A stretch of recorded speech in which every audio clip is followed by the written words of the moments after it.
Good evening po sa ating lahat, and thank you po for joining us once again sa ating Nightlight. Thank you po for giving your time to be able to hear yung message po ni Lord para sa atin. And thank you po kay Brother Dave sa pag-invite po sa akin para maging speaker at representative para sa ating Youth Month. So, ang topic actually natin for tonight will be about the parable of the talents, which can be found sa Matthew 25:14 to 30. So, without further ado, let's get started. So, for this devotion, I have 3 points po para sa atin, which will be focusing around yung parable na to. So, the first point na gusto ko po i-highlight is that we are all stewards of Christ. So, let's get started by reading the first few verses. So, Matthew 25:14 to 15. For it will be like a man going on a journey, who called his servants and entrusted to them his property. To one he gave 5 talents, to another 2, to another 1, to each according to his ability. Then he went away. So, to start off yung parable, may isang master and meron siyang 3 servants. And alis yung master papunta sa isang journey. And before he left each of his servants talents. So, ano ba yung talents na to? When I first heard of yung talents na to, kala ko yung physical na talents na may iniwan siya. Pero in reality, during those times, talent po kasi is a unit of measurement of weight.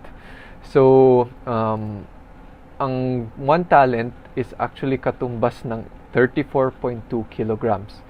And if sasabihin nga natin na 1 talent of gold, so ibig sabihin 34.2 kilograms of gold yun. And katumbas po yun sa pera natin ngayon is around 70 million pesos for 1 talent of gold. Sobrang laki, di ba? So, paano pa kaya yung servant na iniwan yung 5 talents? So, ang daming kayamanan nun. So, actually, this is ito sa unit of measurement para sa weight nung kayamanan na iniwan sa kanila.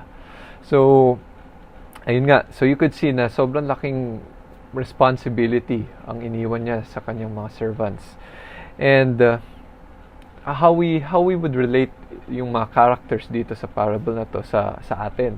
So, first actually yung master, siya si Jesus Christ sa kwento na to. This is actually the same idea na alis sa journey master. Si Jesus, umalis din siya, diba?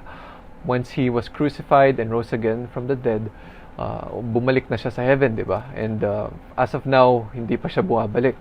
So, umalis yung pag-alis na yun on the journey is the same as Jesus returning to heaven. But he did promise that he will come again. So, yung mga servants naman, on the other hand, sino sila? Sila naman yung mga Christians. Sila yung tayong mga Christians na iniwan dito sa mundong ito and iniwan ni Jesus sa mundong ito.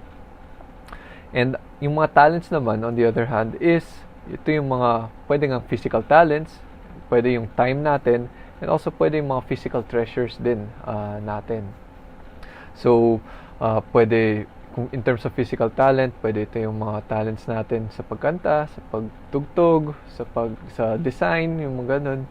And pwede yung time din actually, isa rin yun sa pwedeng iwan sa atin ni Lord.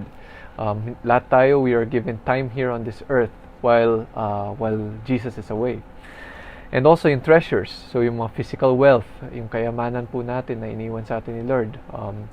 So, isang point na gusto ko i-highlight din dito is you could see na yung bawat isang servant, iba-iba yung mga binigay sa kanila. Yung una, 5, diba? Tapos yung pangalawa, 2. Tapos yung pangatlo, 1 lang. And sinabi nga dito sa verse is, he gave to his servants according to their own ability. To his own ability. So, ibig sabihin nun, alam ni Lord yung mga abilities din natin. Hindi tayo maging pantay-pantay na iiwan sa atin na treasures, na iiwan sa atin na talents, na iiwan sa atin na skills at time. So, it depends on us on how we will make most of what He has given to us, diba? And mamaya makikita natin how these servants made most of what was given to them. So moving on, so second point natin is we are all accountable for our talents. So we will understand that more dito sa coming verses. So in Matthew 25:16 to 19, he who received the 5 talents went and at once and traded with them, and he made 5 talents more. So also he who had the 2 talents made 2 talents more. But he who had received the 1 talent went and dug in the ground and hid his master's money. Now, after a long time, the master of those servants came and settled accounts with them. Okay, so ang nangyari na dito is, once na umalis yung master, each of these servants went out and used these talents in different ways. The first two, yung first na merong 5 talents and yung second na merong 2 talents, lumabas na sila at trinade nila yung mga talents na to. And in time, dinoble din nila yung talents na nakuha nila. So yung merong 5 naging 10. Tapos yung merong dalawang talents naging 4 na talents na. While yung last na servant, yung third servant who had 1 talent, what did he do? Lumabas siya at nagdig siya ng hole at doon tinago yung kanyang mga talents. Ay yung nag-iisang talent na iniwan sa kanya. So, as Christians dito sa mundong ito na may binigay na talents nga ni Lord sa atin, we are responsible on how we will use this. It depends on us on how we will deploy these talents, use these talents, and how we are able to use the talents for His glory. So yung first two, pwede natin i-relate sa mga Christians na ginamit yung kanilang talents para i-spread lalo yung word ni Lord at dumami lalo yung kingdom niya. While yung last na servant, ang ginawa niya, tinago niya yung talent, diba? So those are some of the Christians na siguro hindi nila ginagamit yung talent nila, masyadong nahihiya or natatakot. And makikita natin more yung reason bakit nga ginawa nung servant na yun yung ginawa niya, na tinago lang niya yung talent na yun. Pero ayun nga, lahat tayo accountable dun sa talents na iniwan sa atin. And going sa third point is, we are to be faithful to God. So as we continue to read the remaining verses for Matthew 25 verses 20 to 30, and he who had received the 5 talents came forward, bringing 5 talents more, saying, Master, you delivered to me 5 talents. Here I have made 5 talents more. His master said to him, Well done, good and faithful servant. You have been faithful over a little. I will set you over much. Enter into the joy of your master. And he who also had 2 talents came forward, saying, Master, you delivered to me 2 talents. Here I have made 2 talents more. His master said to him, Well done, good and faithful servant. You have been faithful over a little, I will set you over much. Enter into the joy of your master. He who had received the 1 talent came forward, saying, Master, I knew you to be a hard man, reaping where you did not sow, and gathering where you scattered no seed. So I was afraid, and I went and hid your talents in the ground. Here you have what is yours. But his master answered him, You wicked and slothful servant. You knew that I reap where I have not sown, and gathered where I scattered no seed. Then you ought to have invested my money with the bankers, and at my coming I should have received what was my own with interest. So take the talent from him and give it to him who has the 10 talents. For to everyone who has will be given more, and he will have an abundance. But from the one who has not, even what he has will be taken away. And cast the worthless servant into the outer darkness, in the place where there will be weeping and gnashing of teeth. Okay, so yun nga, pagbalik nga ng master, chinek niya yung bawat servants niya kung anong ginawa nila sa talents na yun na iniwan nung master sa kanila. And the first two, lumapit nga sila, I'm sure super excited sila kasi dinoble nila yung iniwan sa kanila ng master nila. And based on my experience, hindi yun madali gawin, especially pagdating sa investing your own money. It will take a lot of time and a lot of effort to be able to double that money in due time. Pero hindi siya imposible. Parang ang ginawa nitong dalawang servants, nagawa po nila na idoble yung kanilang talents.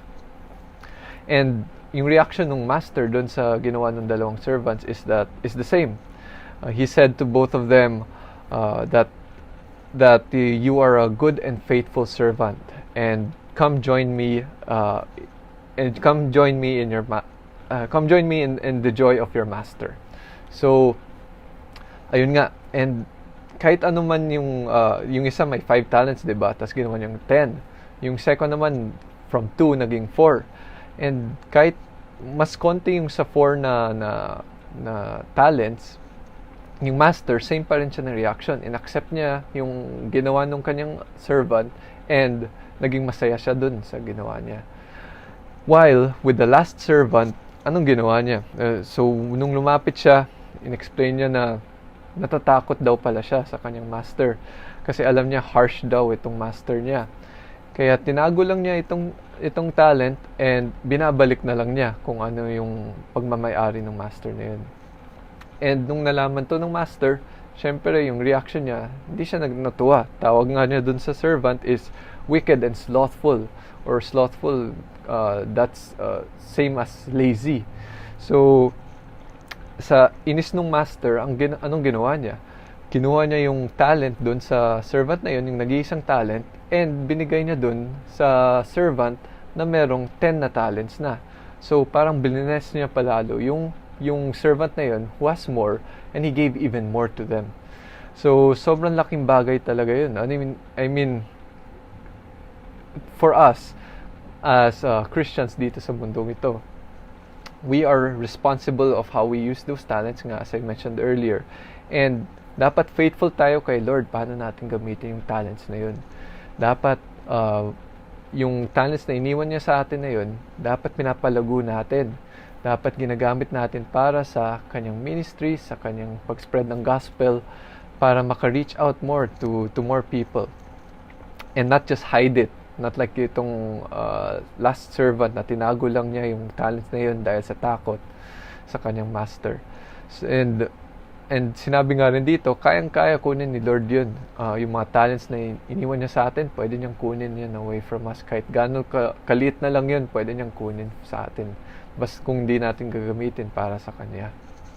And yun nga, pwede nga natin i-relate itong pagbabalik ng Master when Jesus comes again. When He comes and evaluates each and every one of us for what we have done on our time in this earth while He was away. Did we use our time wisely? Did we use our wealth wisely? Did we use our talents wisely? Yun yung need natin i-reflect sa ating buhay. So, ayun nga. When we before I conclude this, when we meet face to face with God, what will He say to us? Ano kaya sasabihin niya sa atin? Sasabihin kaya niya sa atin na we are good and faithful servants to Him? Or will He say to us na we are wicked and slothful servants like yung last na servant? So, ayun, before we end, as a conclusion, I have 2 questions nga po para sa ating reflection ngayong gabi. First is, going back sa question na tinanong ko earlier is, will you be ready when Jesus comes again? And what are we doing with our God-given talents now to prepare for this time when Jesus comes again?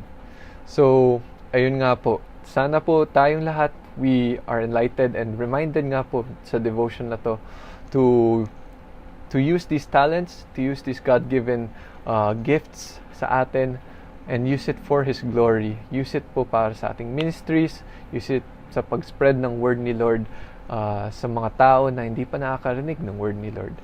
Use it, let us use these talents, our money, our wealth, wisely, especially in this earth while we are waiting for Jesus' return.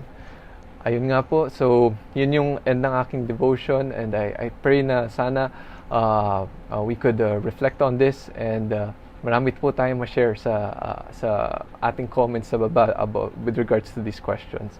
So, thank you po for joining us tonight, and God bless po.